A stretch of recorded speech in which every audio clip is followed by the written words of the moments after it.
Hello बच्चों, आज हम क्लास 4 में पार्ट नंबर 15 पढ़ने जा रहे हैं जिसका नाम है वीर अभिमन्यु। हम इसमें वीर अभिमन्यु के बारे में पढ़ेंगे। पाठ के बारे में हम सभी अर्जुन के पुत्र अभिमन्यु के नाम से परिचित हैं। अर्जुन अभिमन्यु किसके पुत्र थे? अर्जुन के। अभिमन्यु अपने पिता की भांति ही बड़े ही वीर और साहसी थे। महाभारत के युद्ध में जब कौरवों द्वारा चक्रव्यूह रचाया गया तब 16 वर्ष के वीर बालक अभिमन्यु ने अकेले ही व्यूह में घुसकर कौरवों के दांत खट्टे कर दिए। जब वो चक्रव्यूह कौरवों ने रचाया था, चक्रव्यूह गोल गोल होता है, जैसे कृष्ण की वो गरारी होती गोल गोल, वैसे ही जिससे हम बाहर नहीं निकल सकते हैं। तो तब 16 वर्ष की उम्र में वो चक्रव्यूह में चले गए थे। अब बढ़ते हैं स्थान। पांडवों का शिववीर। धर्मराज युधिष्ठिर कुछ सोच रहे हैं। उनके पास ही भीम खड़े हैं। इसी बीच नकुल आते हैं। नकुल कहते हैं युधिष्ठिर से, क्या कहते हैं? भैया, आज युद्ध का समाचार बहुत बुरा है। फिर युधिष्ठिर कहते हैं वह क्या नकुल? फिर नकुल कहते हैं कौरवों ने दक्षिण में युद्ध आरंभ कर दिया है। कि दक्षिण में आरंभ कर दिया है। दक्षिण होता है हमारा साउथ, जिसको बोलते हैं इंग्लिश में। दक्षिण में ये युद्ध आरंभ कर दिया मतलब शुरू कर दिया है। श्री कृष्ण और अर्जुन उधर चले गए हैं। सहदेव का प्रवेश होता है। सहदेव क्या कहते हैं युधिष्ठिर से? भैया, गुप्तचरों ने समाचार मिला है कि गुरु द्रोणाचार्य ने आपको पकड़ने की प्रतिज्ञा की है और इसके लिए उन्होंने चक्रव्यूह रचाया है। वो कहते हैं कि आपको पकड़ने की, सहदेव कहते हैं युधिष्ठिर से कि गुरु द्रोणाचार्य ने आपको पकड़ने की प्रतिज्ञा की है और एक बड़ा ही खतरनाक चक्रव्यूह रचाया है। भीम, चक्रव्यूह की रचना अच्छी बात है, देख लूँगा, भीम ने कहा। फिर युधिष्ठिर कहते हैं अर्जुन को दूसरी ओर युद्ध में फंसाकर इधर चक्रव्यूह की रचना की है। इसमें कौरवों की अवश्य कोई चाल है। फिर भीम कहते हैं कोई बात नहीं भैया, मैं उस चक्रव्यूह को तोड़ डालूंगा। भीम अपनी गदा घुमाते हैं, लेकिन युधिष्ठिर कहते हैं भीम, तुम वीर अवश्य हो किंतु चक्रव्यूह नहीं भेद सकते। बोलते हैं तुम वीर अवश्य हो लेकिन चक्रव्यूह नहीं भेज सकते। भीम कहते हैं क्यों? युधिष्ठिर कहते हैं क्योंकि चक्रव्यूह तोड़ना केवल श्री कृष्ण और अर्जुन ही जानते हैं, पर वे दोनों आज यहाँ नहीं है। जो उनका चक्रव्यूह था, जो उन्होंने चक्रव्यूह रचाया था, उसको तोड़ना सिर्फ श्री कृष्ण और अर्जुन ही जानते थे, जो कि उन्होंने अर्जुन को दूसरी ओर युद्ध में फंसा दिया था। अभिमन्यु का प्रवेश होता है।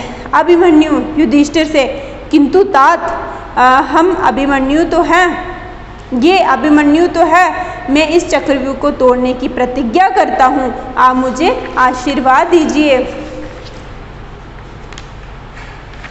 वो कहता है, अभिमन्यु कहता है, तात होता है पिता, और बोलता है ये अभिमन्यु तो है, मैं इस चक्रव्यूह को तोड़ने की प्रतिज्ञा लेता हूँ और मुझे आप आशीर्वाद दीजिए। अभिमन्यु प्रणाम करता है। युधिष्ठिर क्या कहते हैं? उन्हें आशीर्वाद देते हैं। कहते हैं मंगल हो पुत्र, ये आशीर्वाद दिया, भगवान तुम्हारी रक्षा करे। अभिमन्यु क्या कहते हैं फिर? मुझे आज्ञा दीजिए, मैं चक्रव्यूह तोड़ूंगा। लेकिन युधिष्ठिर क्या कहते हैं? किंतु कुमार, चक्रव्यूह तोड़ना की कठिन विद्या।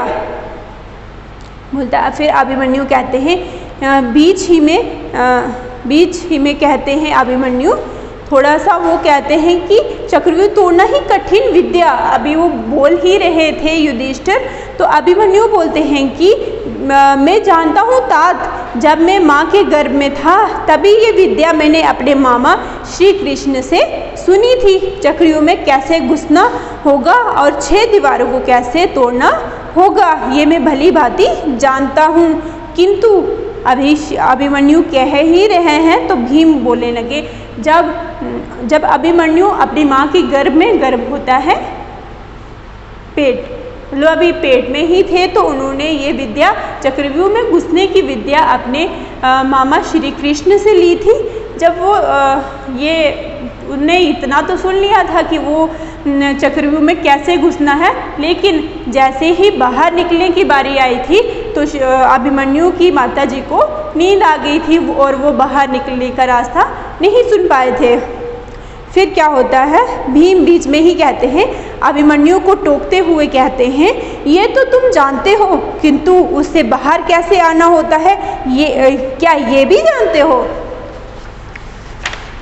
फिर अभिमन्यु कहते हैं, नहीं तात, लेकिन व्यू के भीतर घुसने के बाद बाहर निकलना कठिन ना होगा। वो यह नहीं जानते थे अभिमन्यु कि बाहर कैसे निकलना है, लेकिन वो कहते हैं कि अगर एक बार मैं घुस जाऊंगा तो बाहर निकलना ज़्यादा कठिन नहीं होगा।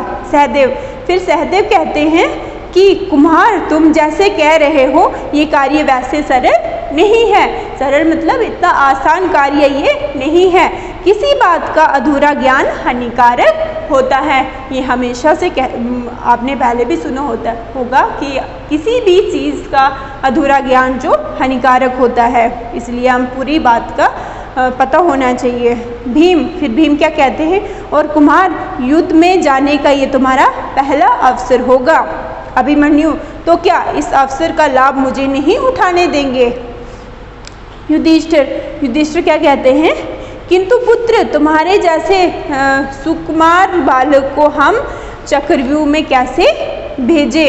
मतलब सुकुमार होता है कोमल उम्र का बालक, वो केवल 16 वर्ष के ही थे। बोलते हैं अब तुम इतने छोटे हो तो हम तुम्हें कैसे युद्ध में भेजे? अभिमन्यु कहते हैं, तात, मैंने प्रतिज्ञा की है कि मैंने प्रण लिया है, यदि मैंने चक्रव्यूह नहीं तोड़ा तो संसार मुझे क्या कहेगा? आपकी आज्ञा मिलने की देर है। बोलते हैं मैंने चक्रव्यूह तोड़ने की प्रतिज्ञा ली है और मैं तोड़ूंगा, अगर नहीं तोड़ूंगा तो संसार मुझे क्या कहेगा? मुझे आप सिर्फ आपकी आज्ञा चाहिए।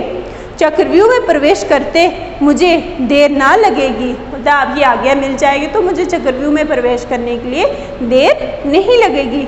सहदेव कहते हैं, ओह, इतना आवेश कि तू कुमार हट करना ठीक नहीं। बोलते हैं सहदेव कहते हैं उतना कि तुम्हें इतना आवेश है, इतना क्रोध है, ये हट करना मतलब इतनी जिद करनी हट होता है, इतनी जिद करनी ठीक नहीं।